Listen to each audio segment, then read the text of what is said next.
The figure eight exercise is an excellent beginner kettlebell drill that helps reinforce your hinging pattern if you're doing it correctly.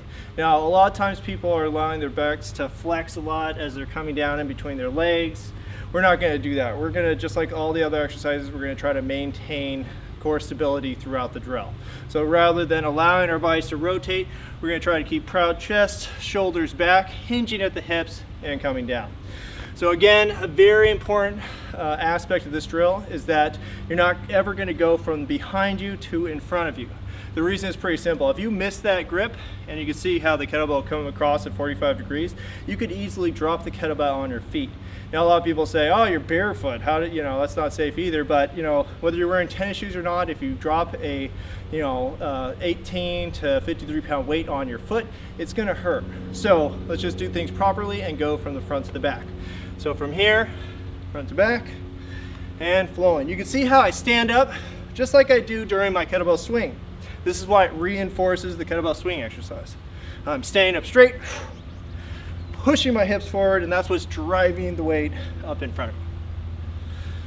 So a pretty simple drill. Just make sure you're doing that transfer. Another little trick is that as you're going down, try to put your thumb or face your thumb behind you. What this allows for is a little bit more room on the handle to grab with the opposite hand. The variation that we're going to be using during the DVD is going to be the figure eight to curl. So we're actually going to be doing a figure eight to a hold, and then we're going to cradle the kettlebell with one hand and do a curl. So this is a complex drill. Here's how it's going to look. You're going to hike it, catch it, and then I'm going to cradle and curl. Back down, always front to back, and curl. So again, with the curl, reinforcing that core stability, and you're also able to work your upper body just a little bit more.